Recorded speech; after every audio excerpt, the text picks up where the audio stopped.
আপনার অনেক গল্পে আমি ব্ল্যাক ম্যাজিকের কথা শুনছি, আপনার কাছে কি মনে হয় ব্ল্যাক ম্যাজিক কি সত্য বা আদৌ কি আছে? পবিত্র কোরআনে অসংখ্যবার সেহের শব্দটা আছে। সেহের মানে জাদু। আর রাসূলুল্লাহ সাল্লাল্লাহু আলাইহি সাল্লামকেও কিন্তু জাদু করা হয়েছিল।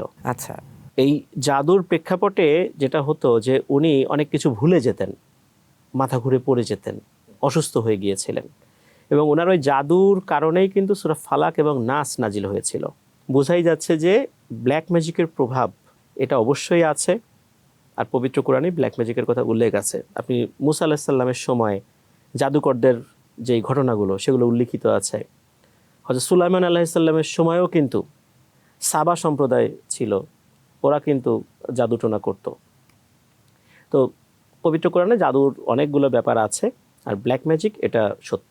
সত্য। আপনার অভিজ্ঞতা আছে বা আপনি এমন কোনো ব্যক্তি, পরিবার বা কারো গল্প পেয়েছেন যে তারা অসংখ্য এখনো সাফারার আছে, এমন অনেক আছে, মানে সবসময় অ্যাভেলেবেলই পাওয়া যায়? অ্যাভেলেবল একটা দুটা গল্প কি আমরা শুনতে পারি আপনার কাছ থেকে তেমন ছোট্ট করে? একজন আপু, ওনার বাড়ি সিলেটে, ওনার হাজব্যান্ড ওনাকে ব্ল্যাক ম্যাজিক করেছিলেন যাতে করে উনি ওনার হাজব্যান্ডকে ডিভোর্স দিয়ে দেন। উনি দিতে চান নাই, মূলত ব্ল্যাক ম্যাজিক করার পর ওনার এত শারীরিক যন্ত্রণা শুরু হয়ে যায়, পরে উনি ডিভোর্স দিয়েছিলেন। উনি পরবর্তীতে ইংল্যান্ডে আবার চলে যান। উনি ইংল্যান্ডেই ছিলেন, এখনও ইংল্যান্ডেই আছেন। ইংল্যান্ডের একটা জায়গার কথা বলেছিলেন, আমার নামটা ঠিক মনে নাই। ওখানে নাকি বিশ্বের বিভিন্ন ধর্মের যারা আসলে এই তান্ত্রিক গোছের বা দেখা যাচ্ছে হুজুর দরবেশ গোছের লোকও এখানে আসে। তো একবার উনি ওখানে গিয়েছেন, বা কোনো কারণে ওটা জানেন না যে এখানে এই জিনিসটা আছে। পরবর্তীতে উনি জেনেছেন এখানে প্যারানরমাল বিভিন্ন জিনিসগুলোর যে উপকরণগুলো, জাদুটোনা করার জন্য যে উপকরণগুলো লাগে, এগুলো সেল হয়। উনি যখন ওই দিক দিয়ে যাচ্ছিলেন, দেখে যে সবাই ওনার দিকে ভয়ঙ্কর দৃষ্টিতে তাকিয়ে আছে। উনি চিন্তা করেন, কী ব্যাপার, আমি এখানে আসলাম, এরা তো কেউ আমাকে চেনে না, সবাই আমার দিকে এইভাবে এক দৃষ্টিতে তাকিয়ে আছে কেন? উনি দ্রুত ওখান থেকে যাওয়া শুরু করেছেন। পরে একজন খ্রিস্টান পাদ্রী তার পিছু নিয়েছে, দূর থেকে ডাকছে, এই দাঁড়াও দাঁড়াও। উনি তো চিন্তা করছেন যে একটা অপরিচিত লোক আমাকে ডাকছে, না জানি কি ক্ষতি করে। একটা পর্যায়ে দাঁড়িয়েছেন, তখন উনি বলছেন যে তুমি তো খুব বাজেভাবে কালো জাদুতে আক্রান্ত। তুমি নিশ্চয়ই অবাক হয়েছো যে আমরা সবাই কেন তোমার দিকে এক দৃষ্টিতে তাকিয়ে আছি। বলে, হ্যাঁ, আমি তো এটা অবাক হয়েছি, ভয়ও পাইছি। বলে যে আমি যে তোমার সাথে এখন কথা বলছি, আমি দেখতেছি যে তোমার মাথা নাই, শুধু বডিটা আছে। এইভাবেই কথা বলছি।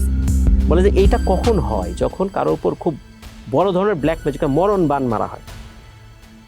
তুমি তো বেশি দিন বাঁচবা না, তুমি তাড়াতাড়ি তোমার ধর্মের কোনো একটা লোককে দিয়ে ভালো করে ঝাড়ফুঁক করাও, নাহলে কিন্তু তুমি বাঁচতে পারবা না। এরপর উনি অনেক ঝাড়ফুঁক করিয়েছেন, অনেক জায়গায় গেছেন। লাস্ট খালি একটা কথাই বলি, যে উনি রাতের বেলা দেখতেন 3-4টা বামন আকৃতির লোক তার ঘরে ঢুকতো। ঘরে ঢুকে গোল হয়ে বসে কি যেন দুর্বোধ্য ভাষায় মন্ত্র উচ্চারণ করত। এরপরে ওনাকে মারধর করত। প্রতিটা রাত্রে এইরকম অত্যাচার উনি সহ্য করতে না পেরে উনি একটা টার্গেট নিয়েছিলেন যে এরা ঠিক রাত কয়টার দিকে আসে, ওনার একটা আইডিয়া ছিল।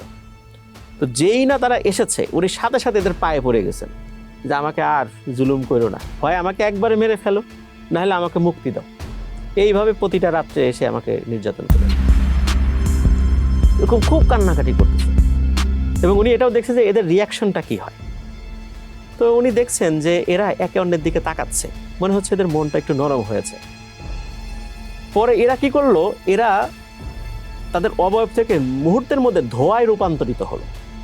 এই ধোঁয়াগুলো সব এক জায়গা হয়ে গেল, এবং এই ধোঁয়াটা সাথে সাথে ওনার মুখের মধ্যে ঢুকে পেটে চলে গেল। এরপর থেকে এই অবয়বগুলো ওনার পেটের মধ্যে এখনো আছে। উনি যখনই কোনো রুকিয়া করেন, এই অবয়বগুলো নাকি পেটের মধ্যে নড়াচড়া করে, এবং ওনার সন্তানদের কণ্ঠে চিৎকার চেঁচামেচি করে যে আমাদের কিছু করার নাই, আমরা যেতে পারবো না, আমাদের এখানে হয় তোমাকে মেরে ফেলতে হবে, না হলে ফেরত গেলে আমাদের মৃত্যু, আমাদের ঘেনেই থাকতে হবে, কিছু করার নাই, এটাই আমাদের কাজ, আমাদেরকে কষ্ট দিও না। তারা নাকি ওই রুকিয়া করলে পেটের ভিতর থেকে এটা বলে, আর তারা নড়াচড়াও করে। এই নড়াচড়াটা উনি টের পান। উনি এখনও অসুস্থ আছেন। উনি আমাকে বলেছিলেন যে ওনার পায়ের নিচ থেকে আস্তে আস্তে অবশ হয়ে আসতেছে। আস্তে আস্তে আস্তে আস্তে অবশ্যই। তাও কিন্তু আমি এখন যে কথাটা বলছি 1 বছর আগের কথা বলছি। আমি ওনার ইনফরমেশনগুলো ডিসক্লোজ যতটুকু করা যায় ওনার নাম না বলে, আমি ওনার অনুমতি চাওয়ার জন্য ওনাকে নক করেছিলাম, ওনাকে আমি রিচ করতে পারি নাই। আমি জানি না উনি জীবিত আছেন না মারা গেছেন। আচ্ছা, তো এটা আমি বললাম যে শুধু হাজবেন্ড তার ওয়াইফকে জাদু করেছে যাতে করে ওয়াইফ তাকে ডিভোর্স দিয়ে দেয়। বিশেষ করে আমাদের দেশে সংসারে দেখা যাচ্ছে যে শাশুড়ি তার ছেলের বউয়ের উপরে জাদু করছে, ছেলের বউ শাশুড়ির উপর জাদু করছে, তারপরে দেখা যাচ্ছে যে ভাইয়ের বউ আর এক ভাইয়ের বউর উপর জাদু করছে, জমি জমা নিয়ে জাদুটোনা হচ্ছে। এইটা যে কীরকম বেড়ে গেছে এটা আসলে আমরা যারা এই ঘটনাগুলো পাই আমরা বুঝতে পারি। আর যারা রাকি আছেন, যারা এগুলো রুকিয়া করেন, ঝাড়ফুঁক করেন, তারা ভালো বলতে পারবেন যে এই ধরনের সমস্যাগুলো এখন কি পরিমাণে বেড়ে গেছে। আচ্ছা, একটা কথা বলছিলাম যে আফনান ভাই, বাঁশির সঙ্গে কি প্যারানর্মাল বা জিনের কোনো সম্পর্ক আছে কিনা? আমি আপনাকে শুটিং শুরুতে বলছিলাম যে আমি একজনকে আবিষ্কার করেছিলাম, সে খুব ভালো বাঁশি বাজায়, আমি তাকে তার ট্যালেন্ট হিসেবে নিয়েছিলাম, জানতাম না যে তার এই ধরনের কোনো সমস্যা আছে। বাট একটা পর্যায়ে গিয়ে আমি শুনলাম যে সে যখন তার একটা অভ্যাস ছিল মাঝ রাতে বাসার ছাদে গিয়ে বাঁশি বাজানো, এবং তার পাশে নাকি বাঁশ বাগান ছিল, এরকম একটা বিষয়। সেখান থেকে নাকি তার সঙ্গে পরীর সংস্পর্শ আসে, এবং সেই পরীটা আসলে তাকে খুবইভাবে, মানে অত্যন্ত দুঃখজনক ঘটনা যে তাকে খুবভাবে বিরক্ত করে আর কি, এবং সে কোনোভাবেই সেখান থেকে বের হতে পারছে না এবং সুস্থ হতে পারছে না। বাঁশি সুর বা বাঁশির সঙ্গে প্যারানর্মাল বিষয়গুলো কি আসলে অন্তর্ভুক্তি আছে কোনো কিছু? আচ্ছা, এই বিষয়ে আমরা প্রথমে রাসূলুল্লাহ সাল্লাল্লাহু আলাইহি সাল্লামের একটা বর্ণনা থেকে আসি যে উনি একবার বাঁশির সুর শুনেছিলেন। সুর শোনার সাথে সাথে ওনার এই যে 2 হাতের যেই শাহাদাত আঙ্গুলি এটা কানের মধ্যে দিয়েছিলেন যাতে করে কোনোভাবেই বাঁশির সুর কানের মধ্যে না ঢোকে। আচ্ছা, তো এটা যদি আমরা একটু অ্যানালাইসিস করি তাহলে বুঝতে পারি যে বাঁশির সুরে এমন কিছু ফ্রিকোয়েন্সি আছে যেটা মানুষের উপর খুব ভালোভাবে প্রভাব বিস্তার করতে পারে এবং খুব বাজেভাবে প্রভাব বিস্তার করতে পারে। বাঁশির যেমন আমরা গানের কথা বলছিলাম, গানের স্কেল আছে, বিভিন্ন স্কেলে মানুষ গান গায়। আমি যদিও গান সম্পর্কে অবগত নই, তারপর মানে এটা আমি শুনেছি। দেখবেন যে এক একজন চড়া গলায় গান গাচ্ছে, আবার খুব কেউ স্কেল ভিন্ন হয় গান গাচ্ছে আর কি। বাঁশির ক্ষেত্রে বিভিন্ন ধরনের ফ্রিকোয়েন্সি আছে। অনেক সময় হয় কি যে কিছু কিছু ফ্রিকোয়েন্সি এইগুলো সুপার ন্যাচারাল এন্টিটির সাথে কানেক্টেড হয়ে যায়, তখন এরা আকর্ষিত হয়ে চলে আসে। আচ্ছা, ওরা যদি একবার কানেক্টেড হয়ে যায়, যিনি বাঁশি বাজাচ্ছেন ওই ফ্রিকোয়েন্সি যদি উনি তুলেন বাঁশিতে, উনি জেনে হোক না জেনে হোক, বুঝে হোক না বুঝে হোক, যদি একবার ওই ফ্রিকোয়েন্সি উনি তুলে ফেলেন তাহলে সুপার ন্যাচারাল এন্টিটিগুলো কানেক্টেড হয়ে যায়, আর তখনই এই সমস্যাটা সৃষ্টি হয়ে যায়। যেমন আমরা হ্যামেলিনের বাঁশিওয়ালার ঘটনাটা, এটা আমরা জানি, ছোটোবেলায় পড়েছি যে যিনি বাঁশি বাজিয়েছিলেন উনি কিন্তু একটা অদ্ভুত ফ্রিকোয়েন্সি তুলেছিলেন, যেই ফ্রিকোয়েন্সিটা শুধু ইঁদুরগুলোকে আকর্ষণ করেছিল। এর পরের ঘটনাটা কি? পরের ঘটনায় দেখা গেল উনি বাঁশিতে এমন একটা ফ্রিকোয়েন্সি তুলেছিলেন যেটা ওই শহরের শুধু ছোট ছোট শিশুদেরকে আকর্ষণ করেছিল, শিশুদেরকে বিমোহিত করে এক মায়াজালে আবদ্ধ করে নিয়ে গিয়েছিল কোনো এক অজানা জায়গায় যাদের আর সন্ধান পাওয়া যায় নাই। জার্মানির সেই হ্যামেলিন শহরটা এখনও আছে, সেখানে যে চার্চগুলো আছে কোনো কোনো চার্চে সেই ঘটনা কিন্তু এখনও লিখিত আছে। তো এ থেকে বোঝা যায় যে বাঁশিতে যেই ফ্রিকোয়েন্সিগুলো তোলা হয় এটার সাথে সুপারন্যাচারাল এন্টিটিগুলোর একটা সম্পর্ক তৈরি হয়ে যেতে পারে। কালো কুকুর, কালো বিড়াল নিয়েও তো অনেক গল্প শুনি, এটাও কি সত্য? এটা জিনেরা, তারা তো তাদের আকার আকৃতি পরিবর্তন করতে পারে, যার কারণে ওরা অনেক সময় ওরা কুকুর, বিড়াল এই ধরনের আকৃতি ধারণ করে, সাপের আকৃতি ধারণ করে। এক একটা গোত্রের জিন তারা এক এক ধরনের আকৃতি ধারণ করতে পছন্দ করে। কিছু কিছু জিন থাকে তারা ম্যাক্সিমাম সময় সাপের আকৃতিতে থাকে, কিছু কিছু জিন আছে তারা কুকুরের আকৃতিতেই ম্যাক্সিমাম সময় থাকে, এমন কিছু কিছু জিন আছে যারা গরুর আকৃতিতে থাকে। আমাদের বাংলাদেশে এই ধরনের জিনগুলোকে গোদান বলা হয়।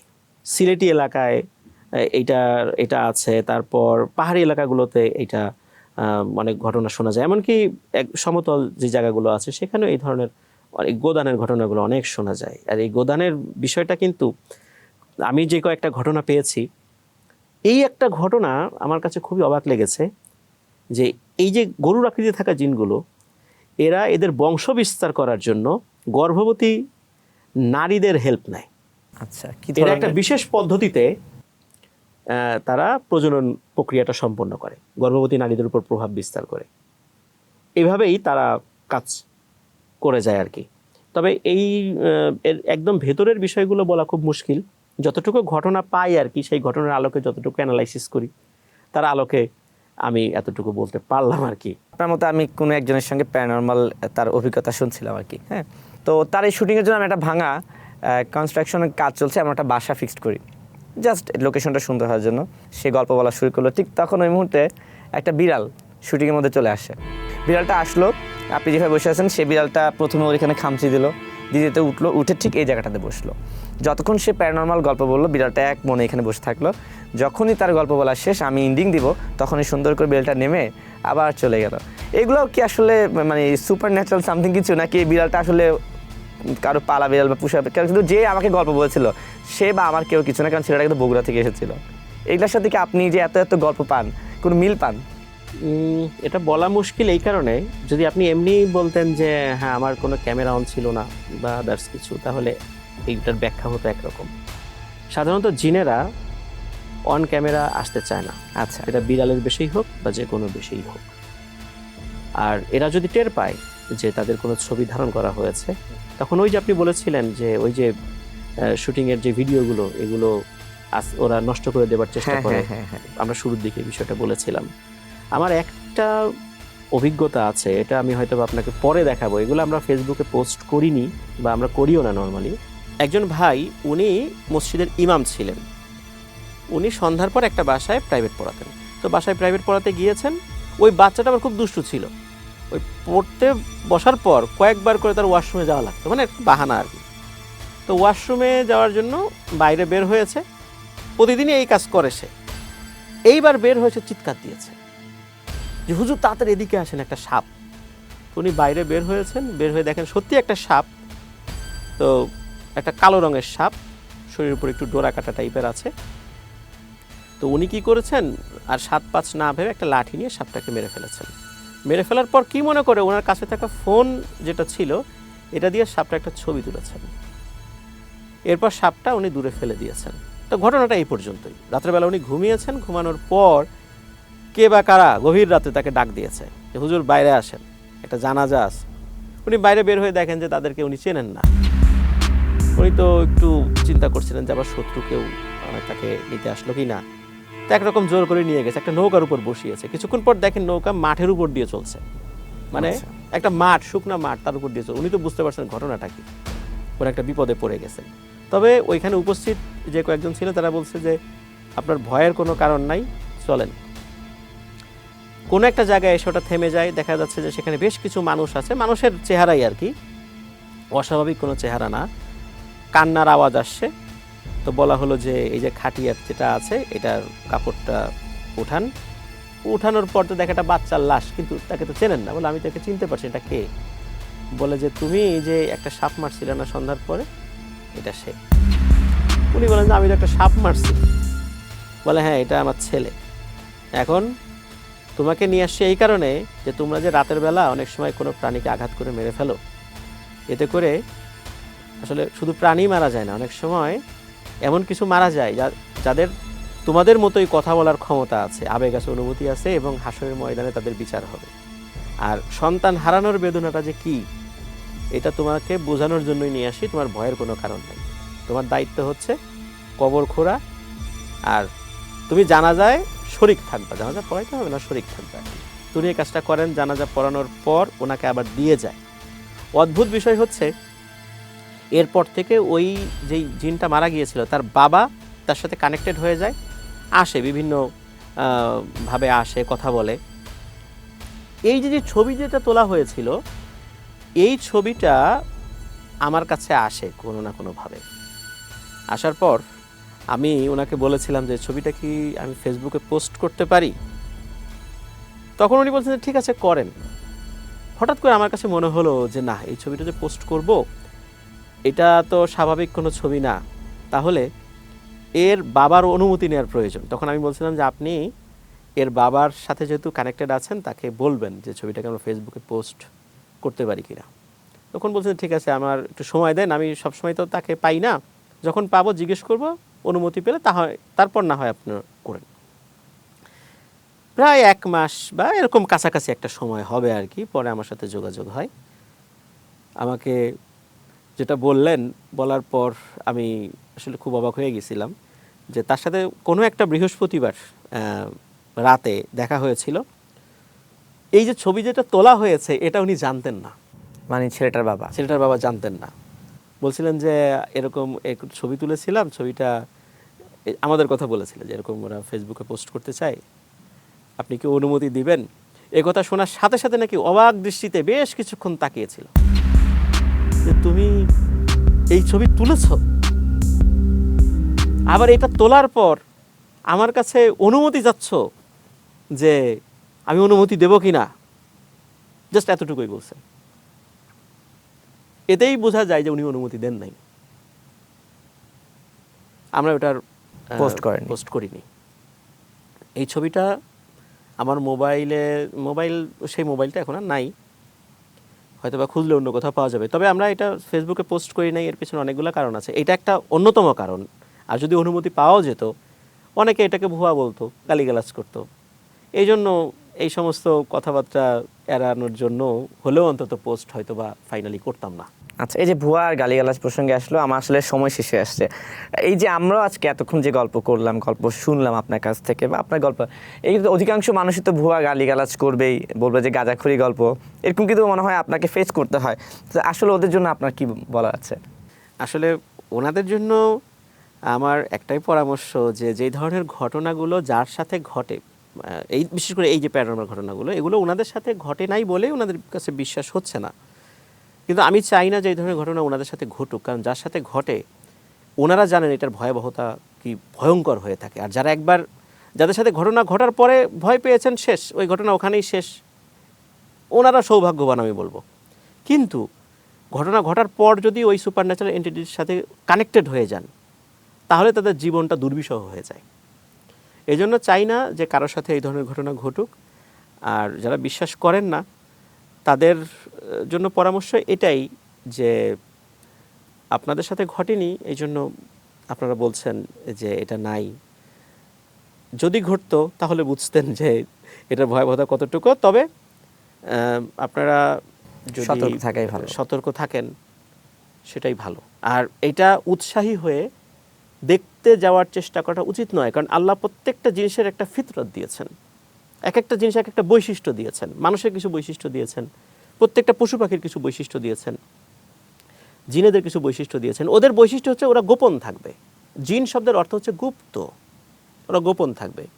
আমরা যদি জোর করে ওদেরকে প্রকাশ্যে আনতে চাই, চেষ্টা করি, এটার ফলাফল নিশ্চয়ই ভালো হবে না। ছোট ছোট করে উত্তর চাচ্ছি, মানে জাস্ট জানার জন্য। আমরা গ্রামগঞ্জে ঝাড়ফুঁক দেখি, বাটি চালান দেখি, তারপর আয়না পড়া দেখি, এগুলোর সঙ্গে কি প্যারানর্মাল বা জিনের সম্পর্ক আছে বা এগুলো বাস্তব কিনা? এটা বাস্তব কিনা এটা বলা খুব মুশকিল, যেহেতু আমি রাখি নই। তবে আমি এতটুকু একটা বিষয় বলার আমি মনে করি এটা খুব প্রয়োজন। সেটা হচ্ছে এই যে অনেকে বাটি চালান, আয়না পড়া, এইটা সেটা করে চোর ধরে, কে জাদু করেছে এইটা বলানোর চেষ্টা করে। কোনো রাকির কাছে গিয়েছে, রাকি জিন হাজির করিয়া জিন বলে দিছে ওকে তো অমুক লোকে জাদু করছে। আমাদের শরীয়তে কি বলে? তদবিরের মাধ্যমে কাউকে দোষী সাব্যস্ত করা যাবে না। রাসূলুল্লাহ সাল্লাল্লাহু আলাইহি সাল্লাম ওনার বিচারালয় ছিল, উনি বিচার করেছেন। উনি তো এ সমস্ত তদবিরের আশ্রয় নেননি। কেন নেন নাই? কারণ জিনেরা এই যে বাটি চালান, এগুলো সবগুলোর সাথে কিন্তু জিনেদের একটা সম্পর্ক রয়েছে। আর জিনেরা অধিকাংশ সময় মিথ্যা বলে, মানুষের সাথে মানুষের দ্বন্দ্ব লাগিয়ে দেয়। যিনি জাদু করেন নাই তার নাম এসে বলে যাবে। আপনি ফেসবুকে দেখবেন অনেক রাকি ফেসবুকে পোস্ট দিচ্ছেন যে আমি একটা রুকিয়া করলাম, রুকিয়া করার পর যিনি এসে বলে গেল যে তার অমুক এই জাদুটা করেছে। আদতে করেছে কিনা, আমি তো তার সাথে শত্রুতা বাধাই দিলাম, ওই জিনটা সত্য বলেছে কিনা, এইটার কোনো নিশ্চয়তা আছে? নিশ্চয়তা কিন্তু নাই। কিন্তু এই জিনিসগুলো কিন্তু হচ্ছে।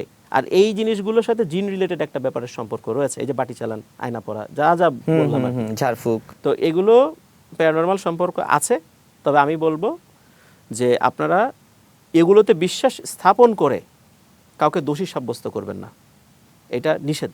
আর এটা হচ্ছে প্যারানর্মাল ইনভেস্টিগেশন, যেটা আমিও করেছি। আমি বিভিন্ন ডিসকভারি চ্যানেল সহ অনেকে দেখেছি যে কিছু ডিভাইস ইউজ করা হয়। তা আমি করার পর অনেকে আমাকে বলেছিল যে টিপে টিপে লাইট জ্বালানো হয়, কিন্তু আসলে ওখানে কোনো অপশনই নেই। তো এই যে আপনার, আমি জানি না আপনার ডিভাইসগুলো দেখেছেন কিনা, আমার আছে একটা। আপনার আছে, এই ডিভাইসগুলোর বিশ্বাসযোগ্যতা আসলে কতটুকু? মানে আমাকেই তো অনেকে বলেছিল যে আপনি ভুয়া মেকিং ভিডিও দেখেছেন, কিন্তু আমি যেটা জানি, দেখে এসেছি, ওখানে যখন যে একটা আছে যে ঋণাত্মক চার্জ পেলে যে লাইট জ্বলে, সেন্সর কাজ করে, সিগন্যাল দেয়, আমি ওই কোনো বাটনই পাইনি যে আমি টিপে টিপে বাটনে লাইট জ্বালাবো। আসলে এই ডিভাইসগুলোর আসলে বিশ্বাসযোগ্যতাটা কতটুকু আপনার কাছে কি মনে হয়? এই ডিভাইসগুলো মূলত তৈরি করা হয়েছে যে আমাদের যে ইলেকট্রোম্যাগনেটিক ফিল্ড, এইখানে যদি কোনো কিছু তারতম্য হয় তখন এই ডিভাইসগুলো ধরতে পারে। আসলে সুপার ন্যাচারাল এন্টিটিগুলো, ওরা তো একটা ডিফারেন্ট এনার্জি। যখন ওরা আমাদের কাছাকাছি চলে আসে, যে বা এই ডিভাইসের কাছাকাছি চলে আসে, তখন ওরা যে সিগন্যালটা ধরতে পারে, ওদের সিগন্যাল তারতম্য হলে ওরা তখন ওই লাইটগুলো শনাক্ত করে, মানে এটা জ্বলে ওঠে। এটা অনেক কারণে জ্বলতে পারে। ওয়াইফাই কানেকশন যদি কোথাও স্ট্রং থাকে তাহলে এটা বেশি সিগন্যাল দেবে। এই জন্য দেখা যাচ্ছে যে সব ধরনের ডিভাইস, আপনার কাছে থাকা mobile phone, wifi, light, fan, এইগুলো যদি সব কিছু বন্ধ থাকে, ওখানে যদি কোনো ইলেকট্রিসিটির উপস্থিতি না থাকে, এরপর যদি দেখা যাচ্ছে যে ওই জিনিসগুলো সিগন্যাল দিচ্ছে, তাহলে বুঝতে হবে যে এখানে কোনো একটা ব্যাপার আছে। কিন্তু ওয়াইফাই কানেকশন স্ট্রং, আপনার কাছে মোবাইল ফোন আছে অ্যাক্টিভ অবস্থায়, তখন তো আপনার সিগন্যালটা এমনি ওখানে বেশি দেখাবে। অনেকেই কি করে, এই জিনিসগুলো দেখিয়ে ভিউ বাড়ানোর চেষ্টা করে। আচ্ছা, তো এইগুলো কিন্তু সত্য নয়। যদি আপনি ওই ধরনের নিয়ম মেনে করার চেষ্টা করেন, এরকম আমার পরিচিত কয়েকজন আছে, ওনারা প্যারানর্মাল ইনভেস্টিগেশন করেছেন, ওনাদেরগুলো আমার কাছে অথেন্টিক মনে হয়েছে।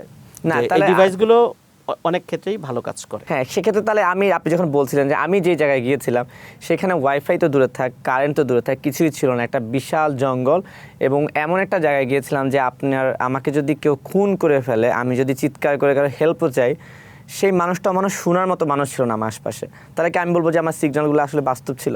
আমার মনে হয় বাস্তবে ছিল। আর শেষের দিকে একটা জিনিস জানতে চাই, আপনি একটু আগে বলছিলেন যে সেলফ রুকায়া যেটাকে করা হয় আর কি, আমি যদি মনে হয় যে না আমার একটু রুকায়া করা উচিত, কিভাবে সেটা করা যায়? ইসলামিক ইয়াত্রা কি? এটা শুরুতে ইস্তেগফার এবং দুরূদ শরীফ পড়ে, মানে এটা নর্মাল যেটা আমি বলছি আর কি। এখানে একটা বিষয় বলে রাখা ভালো, কারণ পবিত্র কোরআনের প্রত্যেকটা আয়াতের মধ্যে কিন্তু শেফা রয়েছে।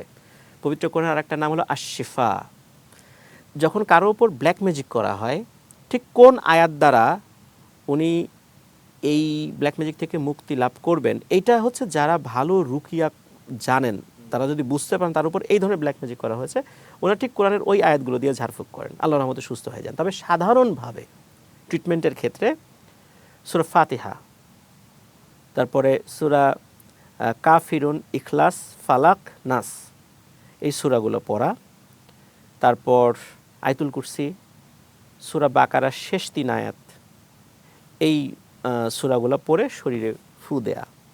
এরপর আরও কিছু দোয়া রয়েছে, বিশেষ করে এখন তো বদনজরের যে ব্যাপারগুলো, আইন যেটা বলে, কারণ হাদিস আছে ইন্না আইনুল হক, নিশ্চয়ই বদনজর সত্য। বদনজরগুলো আমরা অনেকে আক্রান্ত হয়ে যাচ্ছি বদনজরের কারণে। তো সেক্ষেত্রে বেশ কিছু দোয়া রয়েছে, আমরা যখন বাইরে যাব তখন এই দোয়াগুলো পড়ে আমরা যদি বাইরে যাই, আশা করা যায় যে এখন এইটা আপনি নেটে সার্চ দিলেই পেয়ে যাবেন যে বদনজর থেকে বাঁচার যে দোয়াগুলো, এগুলো কি আছে। তবে আমি আজকের এই প্রোগ্রামের মাধ্যম দিয়ে যারা দেখবেন, লিসেনারদেরকে বলতে চাই যে মানুষের জীবনের সুন্দর মুহূর্তগুলো, কোথাও ঘুরতে গিয়েছি, পরিবারের সুন্দর মুহূর্ত, ভালো কোনো খাবার খাচ্ছি, কারোর সাথে আমার সম্পর্ক হয়েছে, একটা স্ট্যাটাস দিলাম, এগুলো দেওয়া উচিত নয়। নবজাতক সন্তান হয়েছে, ছবি তুলে ফেসবুকে দিয়ে দিলাম, সবাই কি এটাকে ভালোভাবে নিচ্ছে? সবাই নিচ্ছে না। লোক দেখানো আলহামদুলিল্লাহ, মাশাআল্লাহ হয়তো বা কমেন্টে তারা লিখছে, অন্তরে কিন্তু হিংসায় জ্বলে যাচ্ছে। এমন কিন্তু বহু মানুষ আছে, সবাই তো আমাদের ভালো চায় না। তো এগুলো একটা প্রভাব মানুষের উপর পড়ে। এই জন্য ব্যক্তি জীবনের যতটুকু অংশ আসলে একদম প্রকাশ না করলেই না, ততটুকুই করা উচিত, বিশেষ করে সোশ্যাল মিডিয়াতে। আর পারিবারিক জীবন পারিবারিকভাবেই রাখা উচিত, তাতে মানুষ সুস্থ থাকবে, ভালো থাকবে, পারিবারিক সম্পর্কগুলো অটুট থাকবে, মানুষের হিংসা, বদনজর, এগুলো থেকে আমরা বেঁচে থাকতে পারবো। আর ছোট্ট করে যদি আমি আমার মধ্যে কোনো প্যারানর্মাল সমস্যা আছে কিনা এটা বোঝার কোনো উপায় আছে? এটা আপনি বুঝতে পারবেন বিশেষ করে আপনি যদি জাদুতে আক্রান্ত হন। এই ধরনের বিষয়গুলো প্রথমে মনে রাখবেন, জাদুতে আক্রান্ত হলে সর্বপ্রথম আপনি শারীরিক যেই জায়গাটাতে সমস্যা অনুভব করেন সেটা মাথায়। আপনার মাথা ব্যথা করবে। এরপর আপনি স্বপ্নের মধ্যে বেশ কিছু জিনিস দেখবেন, ভয়ঙ্কর কোনো প্রাণী আপনাকে আক্রমণ করতে আসছে, অনেক উঁচু থেকে আপনি পড়ে যাচ্ছেন, এই ধরনের স্বপ্ন আপনি দেখবেন। স্বপ্নের মধ্যে আপনাকে ভয়ঙ্কর কোনো জায়গায় নিয়ে ফেলে দিচ্ছে, এই জিনিসগুলো দেখবেন। সমুদ্রের মধ্যে ফেলে দিচ্ছে, ভয়ঙ্কর জঙ্গলের মধ্যে ফেলে দিচ্ছে, এই জিনিসগুলো স্বপ্নের মধ্যে আপনি দেখবেন। অনেক ভয়ঙ্কর পশু আপনাকে কামড় দিচ্ছে, এটা দেখবেন। সাপ আপনাকে পেঁচিয়ে ধরেছে, কামড় দিচ্ছে। এগুলো যদি হঠাৎ করে দেখেন তা না, মানে এটা যদি আপনি কন্টিনিউ দেখেন, ঘন ঘন দেখা, সেক্ষেত্রে আমি বলছি। এমনিতে অবচেতন মনে তো মানুষ স্বপ্ন দেখতেই পারে, ওটার কথা আমি বলছি না। এটা যদি কেউ কন্টিনিউ দেখতে থাকে, সেক্ষেত্রে অবশ্যই বুঝতে হবে তার সাথে প্যারানরমাল কোনো সমস্যা আছে বা তিনি জাদুতে আক্রান্ত হতে পারেন। একই স্বপ্ন যদি কেউ 3 বার দেখে পরপর, সেক্ষেত্রে ধরে নিতে হবে যে এটা কোনো একটা সমস্যা আছে। এক্ষেত্রে আপনি ভালো যারা শরিয়াসম্মত রুকিয়া করেন, ঝাড়ফুঁক করেন, রুকিয়া মানে ঝাড়ফুঁক, তাদের কাছে যেতে হবে। আর শরিয়াসম্মত যারা ঝাড়ফুঁক করেন না, এদের কাছে গেলে একটা সমস্যা কিন্তু হয়। সেটা হচ্ছে, যদি বুঝেন, তারা যদি বুঝতে পারেন আপনার সাথে কোনো শক্তিশালী জিনের কানেকশন আছে, তাহলে দেখা যাবে যে আপনি 7 দিন ভালো আছেন, 7 দিন পর আবার সমস্যা শুরু হয়েছে। এই রোগীগুলো সহজে ভালোই হয় না। এর পিছনে কারণ হচ্ছে, ওই যে লোকের কাছে আপনি গিয়েছেন, সে নিজের শক্তি বাড়ানোর জন্য আপনার উপর আবার পুনরায় জাদু করেছে। শুধু আপনার উপর জাদু করে নাই, আপনার সাথে জিন আছে ওটারকেও জাদু করে তার একটা বশীভূত করার চেষ্টা করেছে, মানে হিতে বিপরীত হয়েছে। এই জন্য আমি বলবো যে যারা শরিয়াসম্মত রুকিয়া করেন, এমন ব্যক্তিদেরকে খুঁজে তাদের কাছে গিয়ে ঝাড়ফুঁক করো, তাহলে স্থায়ী সমাধান হবে। তা না হলে ওই 7 দিন ভালো থাকবেন, 15 দিন ভালো থাকবেন, আবার সমস্যা শুরু হবে। এমন হবে যে ওই জিন নাই, কিন্তু অন্য জিন আপনার উপর চালান করে দিয়েছে, আপনাকে স্থায়ী রোগী বানিয়ে বারবার তার কাছে নিয়ে আসবে। এটা আপনি বুঝতেও পারবেন না। এই জন্য অবশ্যই এমন ব্যক্তিদেরকে খুঁজে তাদের কাছে যাবার পরামর্শ আমি দিব। প্রশ্ন তো শেষ হচ্ছে না, আরেকটা প্রশ্ন যে চলে আসলো মাথায়, সেটা হচ্ছে যে স্বপ্ন নিয়ে যে বলছিলেন, ধরুন কোনো একজন ব্যক্তি স্বপ্ন দেখে না, অ্যাকচুয়ালি আমরা তো ঘুমালে কি হয়, স্বপ্ন দেখি, অনেক ধরনের নর্মাল অনেক স্বপ্ন দেখি, কিন্তু দেখা যায় তিনি স্বপ্ন দেখেন না, কিন্তু 3 মাস 4 মাস পরে একটা স্বপ্ন দেখলো, সেটাই বাস্তব হয়ে যায়। অথবা এমন হলো যে সে একটা স্বপ্ন দেখলো, সেই স্বপ্নের মাধ্যমে সে আগামী 2-3 মাসে তার ভবিষ্যৎ জেনে যাচ্ছে। এটার কোনো ব্যাখ্যা আছে আপনার কাছে? হ্যাঁ, এমন ব্যক্তি আমার পরিচিত একজন আছে, একজন ভদ্র মহিলা। উনি কোনো স্বপ্নই দেখেন না, মানে কোনো স্বপ্ন না। উনি যে 3-4 মাস পরে দেখেন তা না। উনি ওনার বয়স যখন 15-16 বছর, তখন উনি ব্ল্যাক ম্যাজিকে আক্রান্ত হয়েছিলেন। এরপর থেকে উনি আর স্বপ্ন দেখেন না এখন পর্যন্ত। আর যারা স্বপ্ন একদমই দেখেন না, আসলে ওনারা এমন হতে পারে ওনারা স্বপ্ন মনে রাখতে পারেন না, কারণ স্বপ্ন কিন্তু দেখার পর আমরা ভুলে যাই, অনেক ক্ষেত্রেই আমাদের এটা মনে থাকে না। আবার কিছু কিছু স্বপ্ন, আমরা অনেক স্বপ্ন ভুলে যাই, কিন্তু কিছু কিছু স্বপ্ন আমাদের মনে থাকে বাস্তবের মতো। ওই স্বপ্নগুলোর কিন্তু একটা মিনিং থাকে। আর যারা বললেন যে দেখে না দেখছে, এটা ফলে যায়, হ্যাঁ এমন আছে। কারণ হাদিসে আছে শেষ জামানায় মুমিন মুসলমানদের অধিকাংশ স্বপ্নই ফলে যাবে, বাস্তবে রূপ লাভ করবে। সেই হিসাবে অবশ্যই স্বপ্ন ফলতেই পারে। আপনার ভাই অনেক আড্ডা দিয়েছি, আপনার সঙ্গে অনেক কিছু জেনেছি, আমার নিজেরও ভয় লাগছে। তো শেষ করার আগে একটা কথা বলতে চাই যে আপনার তো অনেক ভক্ত আছে, তাদের উদ্দেশ্যে কিছু বলবেন কিনা? আর যাবার আগে কিন্তু আমি একটা গল্প শুনতে বিদায় নেব। এখন আপাতত আপনার ভক্তদের উদ্দেশ্যে কিছু বলার থাকলে বলতে পারেন। আচ্ছা, আমার যারা লিসেনার আছেন, যারা আসলে আফনান দ্য হরর ওয়ার্ল্ডকে এতটুকু আনার জন্য সহযোগিতা করেছেন, আর আমাকে আফনান দ্য হরর ওয়ার্ল্ডে আসলে গল্প বলা বা ঘটনা বলা, এই যোগ্যতা অর্জনের জন্য যিনি সহযোগিতা করেছেন, তিনি হচ্ছেন RJ রাসেল ভাই। ইনি আমার মানে এই লাইনের গুরু, তাকে আমি সালাম জানাই। আর আমার যারা লিসেনার আছেন, তাদের জন্য বলবো যে আপনারা সত্য ভয়ের ঘটনাগুলো আমাদেরকে পাঠাবেন। ইনশাল্লাহ আমরা সেগুলো যাচাই বাছাই করে চেষ্টা করব উপস্থাপন করার জন্য। আর আফনান দ্য হরর ওয়ার্ল্ড কিন্তু শুধু ঘটনা বলে মানুষকে ভৌতিক অনুভূতি দেওয়া, বিষয়টা এরকম নয়। আমি সবসময় বলি যে আমরা প্রত্যেকটা ঘটনা বা ম্যাক্সিমাম ঘটনার মধ্যে দিয়ে আমরা আপনাদেরকে কিছু মেসেজ দেওয়ার চেষ্টা করি, যে মেসেজগুলোর মধ্যে নৈতিকতা রয়েছে, সচেতনতামূলক কথা রয়েছে, এই জিনিসগুলো বলার চেষ্টা করি। সেই সাথে ভৌতিক যেই গল্পগুলো আমাদের বাংলাদেশে রয়েছে, এগুলোকে একটা লোকসাহিত্যের মর্যাদা দেওয়ার একটা চেষ্টা করা। কারণ ছড়া, ধাঁধা, এই জিনিসগুলো কিন্তু আমাদের লোকসাহিত্যে রয়েছে, ভৌতিক ঘটনাগুলো কিন্তু সেভাবে নেই। এগুলোকে একটা ভৌতিক লোকসাহিত্যের পর্যায়ে নিয়ে আসার একটা চেষ্টা, সত্য ভয়ের ঘটনাগুলো উপস্থাপনের মাধ্যমে এই চেষ্টাটা আপনাদের ওয়ার্ল্ড করে আসছে। আশা করি আপনাদের সহযোগিতা আগে যেমন ছিল ইনশাল্লাহ ভবিষ্যতেও থাকবে। ঠিক আছে আপনার ভাই, আপনাকে অসংখ্য ধন্যবাদ। আর দর্শক, এতক্ষণ আড্ডা দিচ্ছিলাম, কথা বলছিলাম, আমার মনে অনেক প্রশ্ন ছিল, একের এক পর প্রশ্ন করে মানে প্রশ্নবাণে জর্জরিত করছিলাম আফনান ভাইকে। আশা করি ভালো লেগেছে। ভালো থাকবেন, সময় টেলিভিশনের সঙ্গে থাকবেন। কিন্তু যাবার আগে এখন কিন্তু আফনান ভাইয়ের মুখ থেকে একটা ছোট্ট ভৌতিক ভূতের গল্প শুনতে শুনতে বিদায় নেব। কোন গল্পটা শুনিয়ে বিদায় নেবেন আজকে? আচ্ছা, ঘটনা তো আসলে অনেক আছে, আজকে একটা ছোট্ট ঘটনা বলছি। একদম মানে একটা রহস্যময় ঘটনা, যেটা আমি গতকালকেই পড়েছি। যিনি ঘটনাটি পাঠিয়েছিলেন তার নাম হচ্ছে জুয়েল। বেশ রহস্যময়। উনি তখন ছোট, ওনার দাদা মৃত্যুশয্যায়। ওনার দাদা কিন্তু আঞ্চলিক ভাষায় কথা বলতেন। গাইবান্ধা, যতদূর মনে পড়ে গাইবান্ধা জেলার মানুষ উনি। উনি ঘরে শুয়ে আছেন, হঠাৎ করে পাশ ফিরে বলছেন, সালাম দিচ্ছেন, খুব সুন্দর করে সালাম দিয়ে বলছেন যে জনাব আপনি কে, আপনি হাসছেন কেন? এদিকে জুয়েল ভাই তাকিয়ে দেখেন পাশে কেউ নাই। তো উনি আবার তার ওয়াইফকে ডাকছেন যে এদিকে আসো তো, দেখো তো কে যেন আসছে, আমার দিকে তাকিয়ে মিটমিট করে হাসে, কথা বলে। তো ওনার ওয়াইফ আসছেন, আসার পর বলছে দেখো তো একটা সুন্দর মানুষ, খুব সুন্দর চেহারা, সুঠাম দেহি, এখানে বসে আছে। দাঁড়ালো প্রথমে, পর বসলো, আমার দিকে তাকায়, হাসে, কথা বলে না। এই যে আমি জিজ্ঞেস করছি কোনো উত্তর দেয় না। জিজ্ঞেস করো তো উনি কে। এদিকে ওনার ওয়াইফও তো কাউকে দেখে না, শুধু উনিই দেখছেন, আর কেউ দেখছেন না। এর কিছুক্ষণ পরে উনি মারা যান। আসলে মৃত্যুর আগে যিনি মারা যাবেন শুধু তিনি আজরাইল আলাইহিস সালামকে দেখেন। যদি তার আমল ভালো থাকে তাহলে তাকে অনেক সুন্দর অবস্থায় দেখবেন, তার মৃত্যু যন্ত্রণা তখন অনেক হালকা হয়ে যাবে। আর যদি তার আমল খারাপ থাকে, আজরাইল আলাইহিস সালামকে এমন ভয়ঙ্করভাবে উনি দেখবেন, তার ওই ভয়ঙ্কর রূপটাই তার মৃত্যু যন্ত্রণাকে আরও বাড়িয়ে দেবে। এটা একটা রহস্যময় ঘটনা ছিল।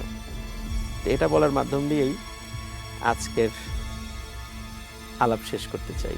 ঠিক আছে আপনার ভাই, আপনাকে অসংখ্য ধন্যবাদ। ভালো লাগলো, ভালো থাকবেন। আপনাদেরকে ধন্যবাদ। আসসালামু আলাইকুম।